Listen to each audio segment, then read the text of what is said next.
Hey guys, we're going to go through a core tutorial today, specifically compression core strength. I'm going to show you some drills and things that you guys can work on to build the strength in your core necessary for more advanced pressing, but also these things will help you in your life and in your practice immensely.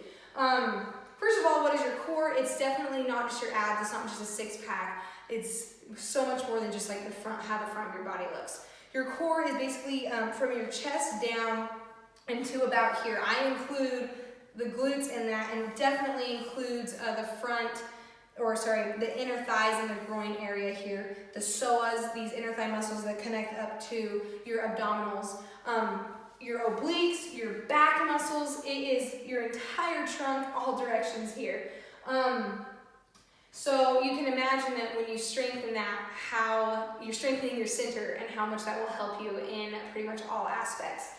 So a couple exercises that I want you guys to work on. I'm not going to spend a lot of time on them right now, but some things that you should be working on, like no matter what, every day you work on arms or core, which is, I just say that because that's how I do it, arms with core.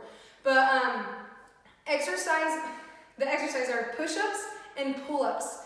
And if you can't, do a strict pull-up on your own yet, I have a pull-up tutorial on my playbook.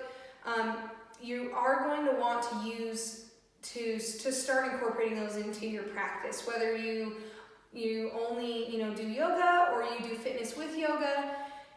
You need to be able to do pull-ups and push-ups.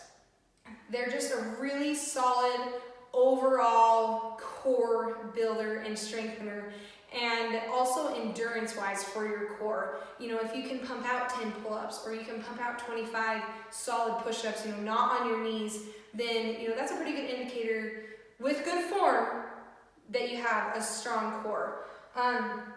So just do those not every day, but incorporate those all the time. Keep up on them. Always try to increase your reps or better your form, okay?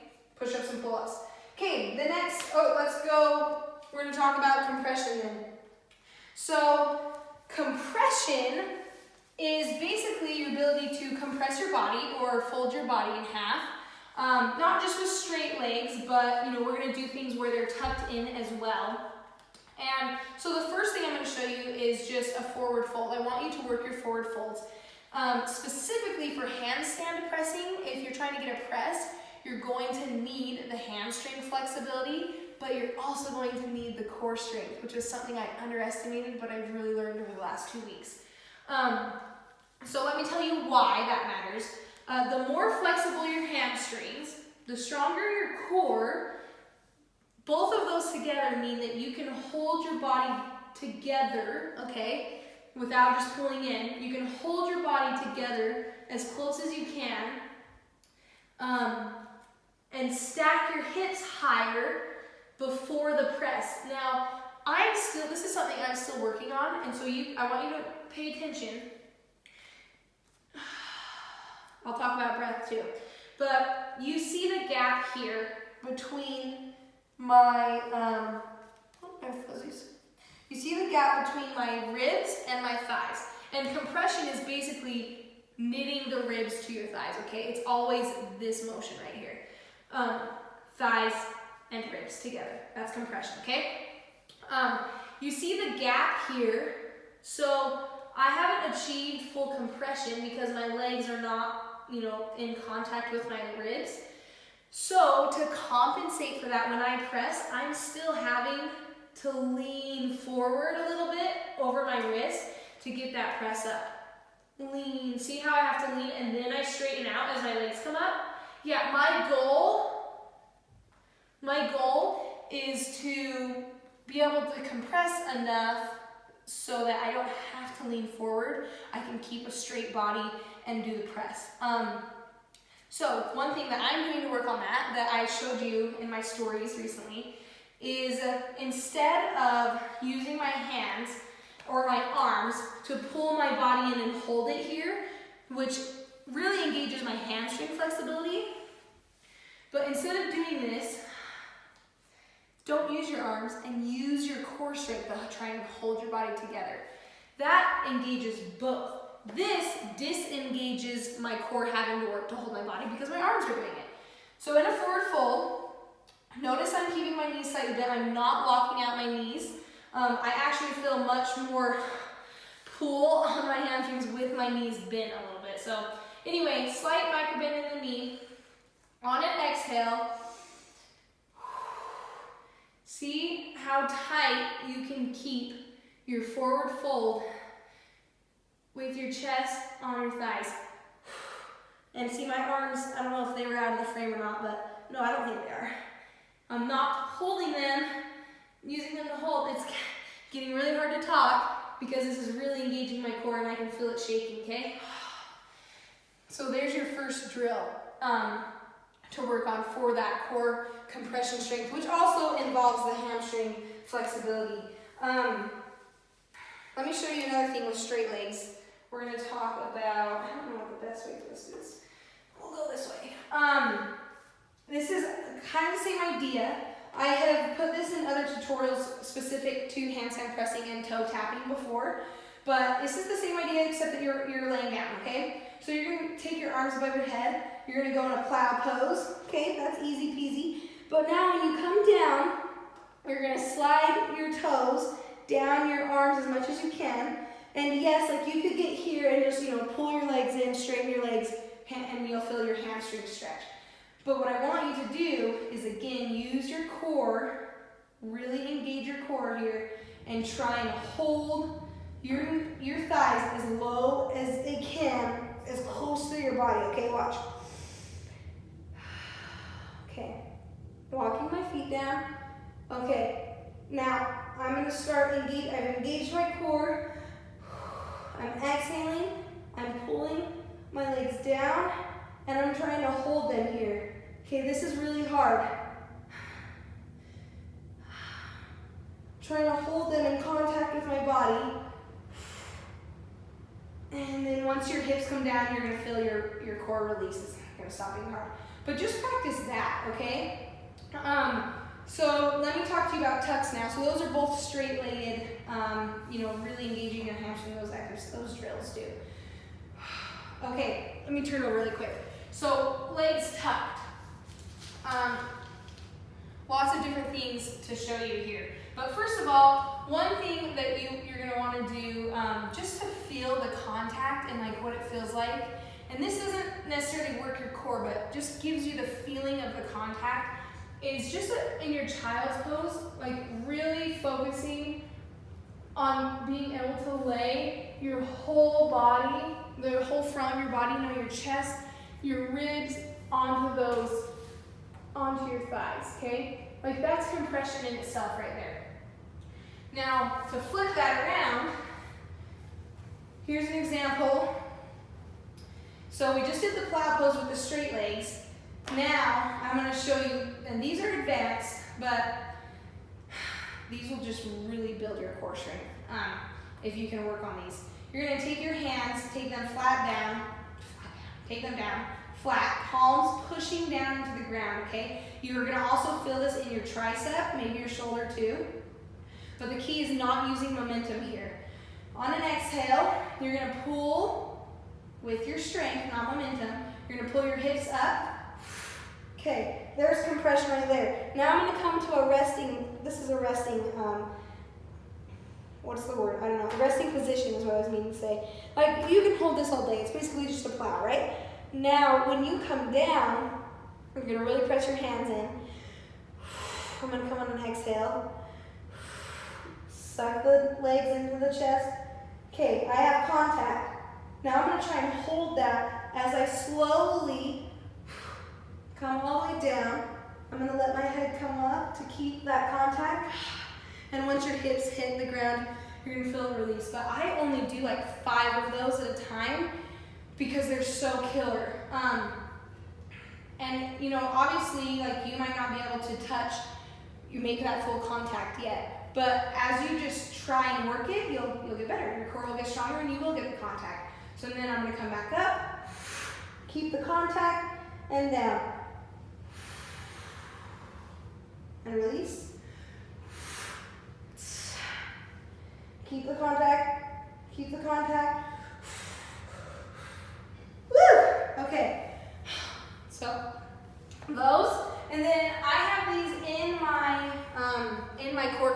compression workout right now. But basically, I'm gonna take what I just did on the ground, I'm gonna put it on the bench, which makes it a little bit easier because it doesn't involve my hands pushing down and like engaging my triceps so much. Because, I don't know if you can, hold on. Let me just move this right here. Okay, there we go. Because you can grab onto the bench, right? So you see me do these, I'm just holding onto the bench. Same idea, and I only do like 10 reps because these are so good.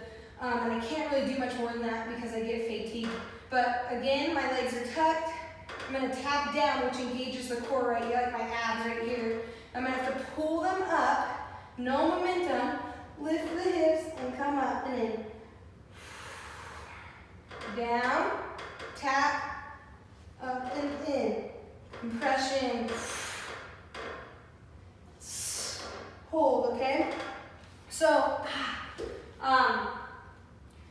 what I just showed you was basically the same exercise, but one on the bench and one on the ground. Both of which I encourage you to do. I suggest you do both of them because they are both a little bit different. You know, one is a little bit easier, you can get more reps, build the endurance, and the other one is just really hard. You can really focus on moving slowly on the ground. Okay, let me show you as well a less intense version of those, okay? This is another exercise that I often put in my core routines. It's a crow crunch. And basically we're taking the crow pose and we're laying it down on the ground. And again, compression strength here. So the form is really important. If you're laying down on your back or your shoulder blades are down, you're not gonna feel it and you're gonna be like, it's not working. If it's not working, that's because you're not doing it right. Because these are hard for me too. So shoulder blades are gonna be up and apart, like they're pulling apart right now, and they're up off of the mat, okay? You're going to lift your hips as well to meet your armpits. You're gonna put your knee in your armpit, or at least as high up on your tricep as you can. And it's this little ball here that's really engaging my core, okay? So a crow crunch though is holding up here, touch, you're gonna extend your legs out, hover, and back in, out, hover, and back in, out, hover, and in, okay? And usually in my routines we have to do like 15 or 20 of those. But that's a good place to start to build the strength for these kind of things, okay? So I kind of went backwards there. But another thing, okay, let me talk about cat poses. I have a couple things to tell you. But cat pose, you might not think is like really pertinent to this, but it's going to help you learn a little bit more about exhaling and really engaging the core up and in, okay? So, you know, you have your cow pose here, and then often on a cat pose, when we exhale up, I feel like, you know, maybe the focus is, you know, really draw the shoulder blades apart, pushing up as high through your upper back as you can, getting that pretty arc. But I want you to focus on really, really engaging the core here and using it to push up. Instead of thinking about pushing your back up, I want you to think about sucking your abs up and in and pushing as hard up as you can. So, you know, take an exhale on the cow, an inhale on the cow. I want you to exhale on the cat. So, and hold, okay? And feel how tight your abs and your core are, sucking your navel all the way up and through the spine, really pushing the shoulder blades apart and feeling the core until you start to shake. If you don't feel it start to shake, then you're not holding it, flexing it tight enough, okay? The reason I'm showing you that is because in presses like a crow press, like a crow into a handstand press, a pincha, from a pincha press, from a baby crow to a pincha, you have to use that motion to get up. You have to use the motion of pushing up through the back and engaging the core up and in at the same time, which I'm going to show you. But again, these are like more like tucked legs, with your legs tucked transitions.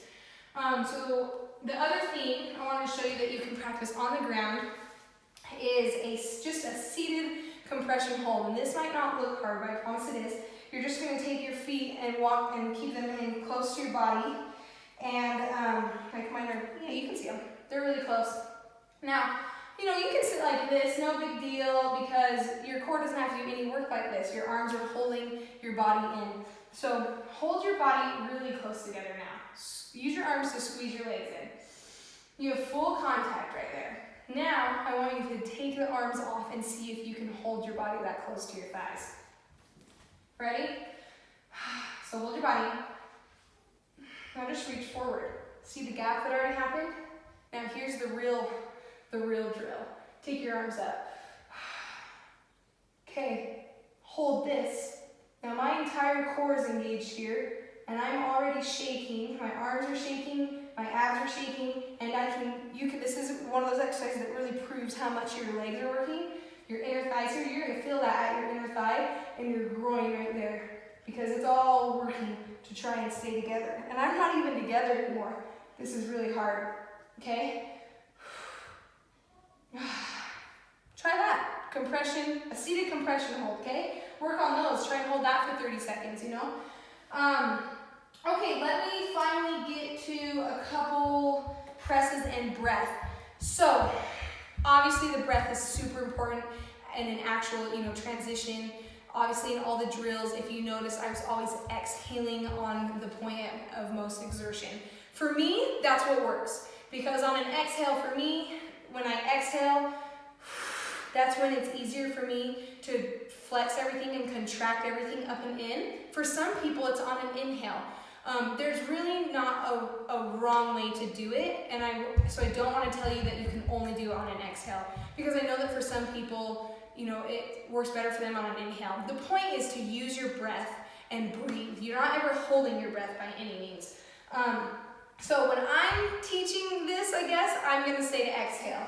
That's why I talked about the cat pose on an exhale, okay? So I always take a deep breath in before, and then I do an exhale out. Now, along with the breath, I'm going to show you like a pincha or a forearm stand and how I use the breath in that. But the other thing I want to connect with that is working negatives. And what I mean by that is that you're not going to just be able to whip out a press up from a baby bakasana, okay, into a pincha right away. But what you probably can do is kick up into a pincha and then work on coming down, okay? You're gonna work the negative, coming on down. Work on coming down slowly from a handstand and try and get your feet back to your wrists. Work on coming down from a pincha and landing in baby bakasana. Don't worry about the press up yet. So how about just, you know, kick up into your pincha. You can do a pincha, okay? Tuck your legs. Use your breath. Suck the navel to the spine. On every exhale, I'm trying to keep my legs as close to my body as I can, okay? Keep them up and in.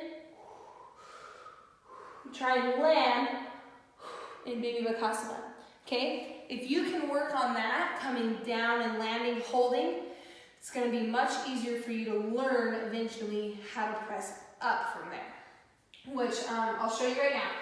Hopefully I can do it after coming down so slow, but again, the breath here is key, along with I'm going to be pushing my shoulder blades apart, me pushing that arc up and really lifting up and in.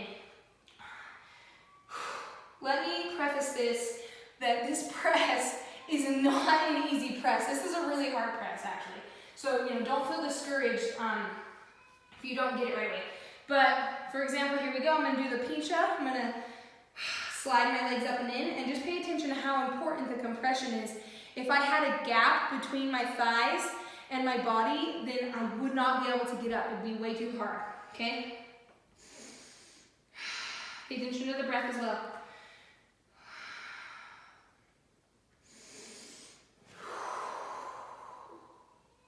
Okay, there's my press up. That was actually really easy. I think I used my breath a lot better than I even do in my normal practice.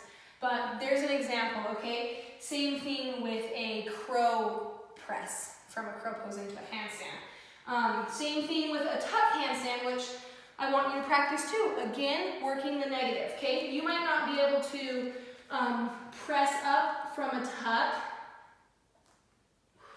I was trying not to lean forward.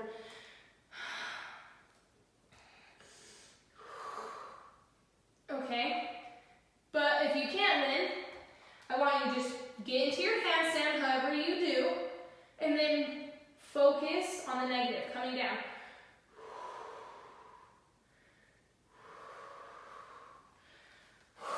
Okay, always breathing. The other thing I'm not going to spend a lot of time on because I think it needs its completely own tutorial on its own, separate from this, but that I've been working on a lot, and what all these core things have done for me is help this press become like, I can do it, is the seated straddle press. I don't know if I'm going to hit anything, but I mean, this is really advanced, but or at least I think it is. But this has everything to do with everything I just told you. It involves your legs, like your thigh muscle here, your groin, because you're going to be holding that up, compressing your body. It also involves the breath, of course. It involves pushing up, through, separating the shoulder blades, pushing up through the upper back here, and sucking everything up and in, and staying together. If I had gaps, I wouldn't be able to do it. But I'll just kind of show you just because it's a good example of everything I just talked about. And this was my indicator as well of how much stronger my core became after I started focusing on the core the last 2 weeks, because I would work for like an hour and a half on this press just to be able to barely get one. And now I can just get it, So I know that it's working. So even right here, this position here is compression, right? Because I'm holding my body together like this, okay?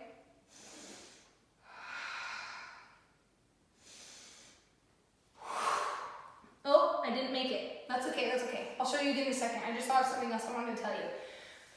All of these core exercises that I'm showing you enable you to get up into a press or something, make that transition without muscling it with bent arms.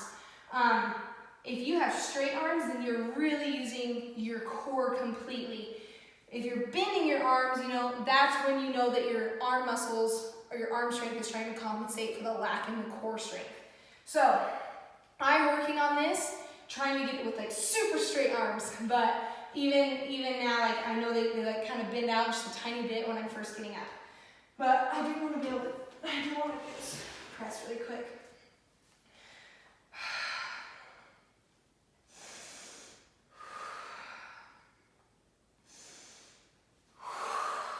There we go. Up. Got it. Now, here's another good example of working the negative here. Whoa, don't lose it. Okay. So get into a straddle handstand and work on trying to get those thighs close to your body and slowly lower down. The more you work the negative, the easier it will be to get the full lift in the actual press. So, to review, I know that was long, a lot of information, a lot of drills, but get in a child's pose and work on that compression, feel the contact with your body. Work on your push-ups, work on your pull-ups. Forward fold, hold your forward folds, compress the hamstring, or not hamstring, sorry, compress the ribs, knit the ribs, the thighs, hold it without grabbing onto your legs. Hold your body together. Practice the tuck core work I showed you on the ground, crow crunches, the tucks where you come up into plow pose and then lower down like in a little ball, the rolls. Same on the bench. The cat pose, when you do cat and cow pose, really focus on pushing up and in with the breath. The seated compression hold, it's harder than it looks. And then the negatives, work your negatives coming down into something before you'll be able to come, go back up. And then obviously the breath, figure out what breath works for you, and then never forget to use it, because if I wasn't using my breath, I wouldn't be able to do it, and it would just negate everything. So I hope that helped. I'm excited to share that with you because I've seen such amazing results in the last 2 weeks from it. So I hope that does the same thing for you, and you know, maybe it triggers a breakthrough for you as well, because it was a breakthrough for me. I didn't realize how much core had to do with compression, and it has everything to do with compression. So anyway, I hope you guys have a lovely day. Goodbye, and mwah!